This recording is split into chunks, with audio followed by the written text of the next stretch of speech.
zones and trade corridors to integrate the province into national and regional economies, skill development and education initiatives to empower the youth, promoting interfaith harmony and social cohesion to counter extremist narratives.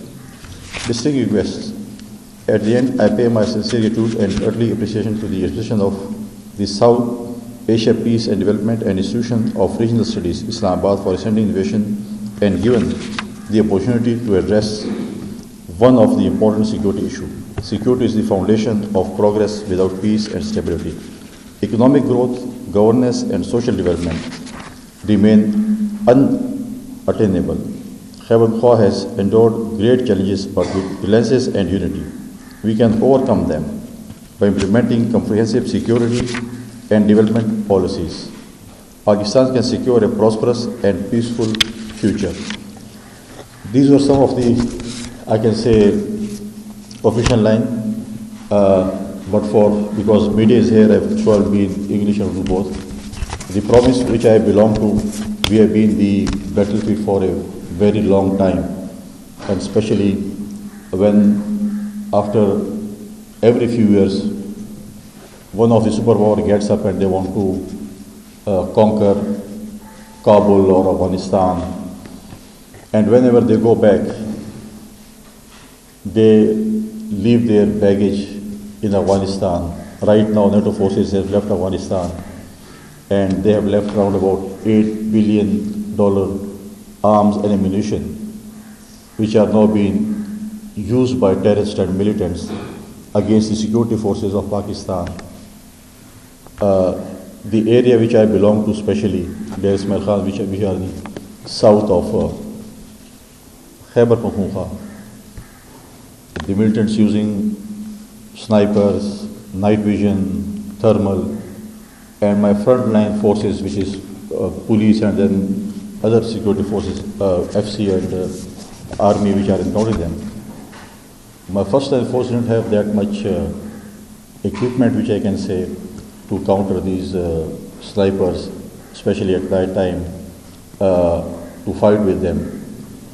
Other thing is that we have to fight within the country, and from last couple of years we are fighting it. We have hosted Afghan refugees for long time, and I think it's now the proper time to ask them to settle down in their own country. If you see Afghanistan are the borders of different countries, but why is insurgency in Pakistan? We have to look into it also. As it's all for, and the now new growing things, there are a lot of elements engaged who are against Pakistan, who are against CPEC, who are against China. They all have battlefield in Kabul, and we have always asked the Kabul government to engage with militants, or your soil should not be used against Pakistan. But they haven't taken that much serious these issues, and 70 to 80% insurgency in Pakistan has been done through Afghanistan, or you can say Kabul. We have long border with Afghanistan. It's fact that we cannot control all the border. We have got, you can say, flow of things, the militants crossing from Afghanistan to Pakistan. But the world also has to look into it also, because when they are fighting war against terror in Afghanistan, they need Pakistan. But when they leave Afghanistan, when they, you can say, lose the battle in Afghanistan, they always leave Pakistan like this. We have a couple of last experience also, and this time also. Now Pakistan alone is fighting extremism and terrorism. It's not the, like I say, a job of Pakistan, because we have fight war against terror, and you are part and you are ally of NATO forces. But when their job is done, they always leave Pakistan like this.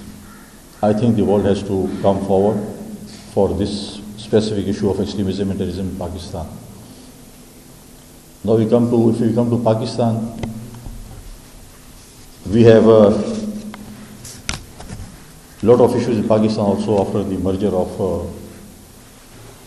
FATA, which we called is now merged districts.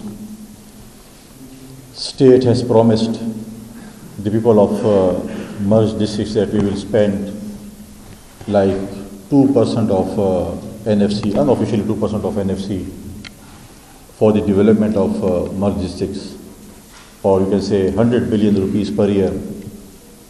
If you look into 2%, it is around about 250 billion rupees. But if you say we have to spend 100 million rupees per year, it's not been spent. And after the merger, because we don't have FATA saturated things, it's gone to the provincial government. And when it's natural fact, when the money comes to provincial government where they are in deficit or they want to use that money in some other head, they are not using it, for example, for the merged districts, they spend it other. So there is a lot of resistance in merged districts also, because when they come to Islamabad, when they go to Lahore, when they go to Karachi, when they come to Peshawar, the youth, the largest number of youth in Pakistan is in Khyber Pakhtunkhwa. When they see these type of things, the development, then they ask questions also. Because right now they are also out of, you can say, 4G, 3G, or whatever you can say, they are out of, you can say, social media also. The students studying in universities, if they are studying in Qaeda University here or Allama Iqbal University here or any university in Pakistan, when they go back on holidays, they can't do their projects because they don't have internet facilities. They have to settle down in Peshawar or in other, they have to rent flat or houses in some of the big city, and they have to work for their thesis or PhD or for their research work in the any of the city. So we have also lack of thing, because thing is we have lack of governance also, because civil government has to be in front also. We don't have to give space to anybody else. If we say we want security forces, army for earthquake, we want army for floods, we want army for polio drops and everything. So if we are giving space, then we should not, in future we should not also complain that why are they encroaching. If every institution do their own work, whatever it's in constitution, I think if we do our job, everything will be settled down. For my media, I'll turn to Undu. पिछले दिनों एक security conference भी, national security conference भी इस इस्लामाबाद में हुई, और मैं समझता हूँ कि इसमें सबसे अहम बात यह है कि हमेशा हम ये बात कहते हैं कि हमें इत्तेहाद के साथ और मजबूती के साथ और एक दूसरे के साथ मिलकर मिलिटेंट्स का मुकाबला करना चाहिए। मैं समझता हूँ कि सबसे पहले हमें इस चीज़ का एहसास होना चाहिए। इत्तेहाद की इतनी ज़रूरत नहीं जितनी एहसास की ज़रूरत है। जब आपके अंदर एहसास पैदा होगा तो फिर आप इत्तेहाद की तरफ जाएंगे। बहुत से इश्यूज़ हैं। अगर खैबर पख्तूनख्वा की बात की जाए, साउथ ऑफ खैबर पख्तूनख्वा जहाँ पर ज़्यादा मिलिटेंसी है, क्वेश्चन ये होता है कि क्यों है, बिकॉज वहाँ पर ज़्यादा अनएम्प्लॉयमेंट है, वहाँ पर तरक्की नहीं है। 1991 एकॉर्ड के बाद पानी की जो तकसीम हुई, जिसमें चारों सूबों को पानी का शेयर मिला, उसमें तकरीबन 3 सूबों की नहरें कंप्लीशन, 2 सूबों की नहरें कंप्लीट हो चुकी हैं, सिंध और पंजाब की, बलूचिस्तान की कंप्लीशन पे है, और खैबर पख्तूनख्वा की भी शुरू भी नहीं हुई। अगर आप रेनी कैनाल को उठाएं, अगर आप थल कैनाल को देखें, अगर आप कच्ची कैनाल को देखें, कच्ची कैनाल कंप्लीशन पे है बलूचिस्तान की, थल और रेनी कैनाल बन चुकी है, और चश्मा लिफ्ट कैनाल जो कि खैबर पख्तूनख्वा के साथ पानी का शेयर मिलना था वो आज तक नहीं मिला। अगर शेयर नहीं मिला, अगर रियासत वो पानी इस्तेमाल करे, जो भी सूबे इस्तेमाल कर रहे हैं, क्या उस पानी के जो हम कहें जो हमारा पानी इस्तेमाल कर रहे हैं उसका रेवेन्यू क्या खैबर पख्तूनख्वा को मिल रहा है? अगर आप देखें कि हम ये सवाल हमारी यूथ हमसे करती है जब हम खैबर पख्तूनख्वा में कहीं यूनिवर्सिटीज़ में जाते हैं, किसी फोरम पे जाते हैं, کہ اگر اس پاکستان میں 90,000 بیرل تیل ڈیلی کی بنیاد پہ بن رہا ہے یا پروڈیوس ہو رہا ہے، اس میں 50,000 بیرل خیبر پختونخوا دے رہا ہے، لیکن آج تک خیبر پختونخوا میں کوئی اور ریفائنری نہیں ہے۔ اگر ہم پانی کی بات کریں یا بجلی کی بات کریں، اس وقت سب سے سستی بجلی خیبر پختونخوا پیدا کر رہا ہے غالباً 1 یا 100 روپے کے اوپر، اور ہم وہ ریاست کو دے رہے ہیں۔ اور جو ایک سب سے بڑا ڈیم دنیا کا تربیلا ڈیم، کیا اس کے بعد ہم کوئی ڈیم بنا سکے تربیلا کے بعد؟ حالانکہ ہمارے پاس ہائیڈل کے اتنے سائٹس ہیں، چیزیں ہیں، تو کبھی وہ سیاست کی نظر کچھ ڈیمز ہو جاتے ہیں، کبھی نہیں بننے چاہتے ہیں۔ ہم شارٹ ریلیف کی طرف جاتے ہیں کہ جی آپ آئی پی پیز کی طرف چلے جائیں، شارٹ ریلیف ہو، لیکن وہ تو فرسٹ ایڈ کے طور پر ہے، لیکن ہم نے کبھی بھی یہ نہیں کہا کہ ہم نے اس کے اوپر کیا کرنا ہے۔ دوسری چیز، اگر ہم سستی بجلی کر رہے ہیں یا گیس کے ذخائر ہے، لیکن سب سے زیادہ اسی پہ سوال ہوتا ہے کہ سب سے زیادہ پھر لوڈ شیڈنگ جو ہے وہ خیبر پختونخوا میں ہو، چاہے وہ گیس کی ہو چاہے وہ بجلی کی ہو۔ تمباکو کے کاشتکار اپنا رونر ہوتے ہیں کہ ان کا جو سیس فنڈ ہے وہ اسلام آباد لے رہے، جو کہ ان کے اوپر ان کی ڈیولپمنٹ کے اوپر خرچ ہونا چاہیے تھا، وہ وہاں پر نہیں ہو رہا۔ تو بہت سے ایسے ایشوز جو ہیں وہ اٹھتے ہیں، ہمارے جو ہے یوتھ جو ہے وہ سوالات ڈیفینیٹلی وہ کرتی ہے، اب جس فورم پہ بھی جائیں یہ ایشوز جو ہے ہمارے۔ پھر دیکھیں، اس میں سب سے امپورٹنٹ چیز ہے کہ آپ کی انگیجمنٹ میں پروونشل گورنمنٹ ہو یا فیڈرل گورنمنٹ، ان کے ساتھ ساتھ جب تک آپ اپنے لوکل گورنمنٹ سسٹم کو مضبوط نہیں کریں گے، چیزیں ٹھیک نہیں ہو سکتی۔ پرابلم یہ ہے کہ ہم ہر کوئی یہ بات کرتا ہے کہ جی ہم آئیں گے اور لوکل گورنمنٹ الیکشن کرائیں گے، پھر جب دیکھتے ہیں MNAs MPs کے میرے اختیارات میں تو کمی آ جائے گی اور یہ میرے ساتھ پاور شیئرنگ ہو جائے گی اور اختیارات سارے لوکل گورنمنٹ چلے جائیں گے، تو ایک ڈمی سے نظام بنا لیتے ہیں۔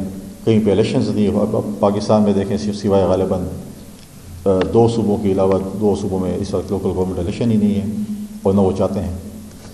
اور جن صوبوں میں الیکشنز ہیں، میجورٹی نے کیا ہے کہ جو اختیارات انہوں نے لوکل گورنمنٹ کو دینے تھے، ان کو پتہ چلے کہ ہم نے تو پہلے الیکشن میں بہت دعوے کر لیے، اب ان کے اختیارات واپس لے لینے چاہیے۔ اور وہ ایک قسم کے ایک ڈمی لوکل گورنمنٹ کا کردار ادا کر رہے ہیں، اور ان کے لیے ڈیولپمنٹ کے کوئی فنڈز نہیں ہیں۔ فار ایگزامپل میرے صوبے میں وعدہ کیا تھا کہ PFC کے بعد، اب لوکل گورنمنٹ الیکشن کے بعد PFC سے جو ہمارا پروونشل فائننس کمیشن ہوگا، اس سے ڈائریکٹ فنڈنگ جو ہے لوکل گورنمنٹ کو ہوگی، لیکن نہیں ہو سکی۔ ابھی اگر ہم بات کریں NFC کے حوالے سے، NFC ایوارڈ دیکھیں، مرجر آف فاٹا کے بعد جو خیبر پختونخوا میں آبادی بڑی جو ہمارے اوپر آئی، کیونکہ NFC ہمیشہ آبادی کی بنیاد پہ ہوتا ہے، غربت کی بنیاد پہ بھی ہوتا ہے۔ اس کے بعد NFC آپ دیکھیں کتنے سالوں سال سے NFC ایوارڈ نہیں ہوا، اور ہماری آبادی بھی بڑی۔ مرجر کے بعد ہمیں ٹھیک ہے، ہم مانتے ہیں کہ 1% آف NFC ایوارڈ ہمیں سیکیورٹی کی بنیاد پر ہمیں دیا جاتا ہے کہ ہم وار آن ٹیرر میں وہ ہمیں ملتا ہے، لیکن وہ بھی انفارچونیٹلی جو وار آن ٹیرر پہ ہمیں 1% آف NFC ایوارڈ جو اس وقت تک ہمیں تقریباً 600 ارب سے زیادہ مل چکے ہیں، ہم اپنے ان سیکیورٹی فورسز پہ، اس پولیس پہ، اس کی پولیس کی اپگریڈیشن پہ، اس پولیس کی پروٹیکشن پہ نہیں لگا سکے جو ہمیں لگانا چاہیے تھا۔ پرابلم یہ ہے کہ جب ہمارے پاس فنڈز آتے ہیں تو ہم اپنی اس کو دیکھتے ہیں کہ ہمیں اس میں کس جگہ پہ کیا کیا چیزیں ہو سکتی ہیں، اور ہم اگر فار ایگزامپل روڈ بنا لیں یا ہم کسی پل بنا لیں یا ہم کوئی اور چیزیں بنا لیں تو اس میں ہمیں زیادہ فائدہ ہوگا بنسبت ٹھیک ہے ہم جو وار آن ٹیرر ہے یا جو سیکیورٹی ہے وہ چیلنجز جو ہے وہ چلتے رہیں۔ جہاں پر جو ہے وہ سب سے امپورٹنٹ چیز میں سمجھتا ہوں کہ کوآرڈینیشن بٹوین، اس صورتحال میں جب ہم آپ سیکیورٹی کی صورتحال کہیں یا آپ بولیں کہ ہم اس وقت ایک جنگ میں ہیں یا ہم اس چیز کو انکاؤنٹر کر رہے ہیں، اس میں جو ہے سب سے امپورٹنٹ چیز جو ہے وہ ہمارے پروونس اور فیڈرل کا جو ہے کوآرڈینیشن آپس میں۔ جب تک فیڈریشن اور صوبے آپس میں پراپرلی کوآرڈینیٹ نہیں کریں گے، اس وقت تک میں نہیں سمجھتا کہ چیزیں ٹھیک ہو سکتی ہیں۔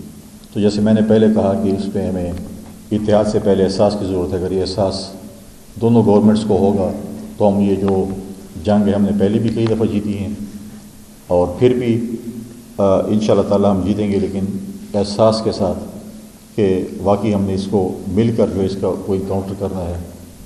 پھر جب تک ہمیں اس وقت میں سمجھتا ہوں کہ سول ملٹری ڈائلاگس کی بھی بہت ضرورت ہے. ہمیں سول ملٹری ڈائلاگس کرنے چاہیے. ہمیں اس کے اوپر بیٹھ کے ایک دوسرے کے ساتھ برین اسٹارمنگ کر کے ہمیں ایک چیز دیکھنی چاہیے. اور میں سمجھتا ہوں کہ ہمیں افغان پالیسی کو بھی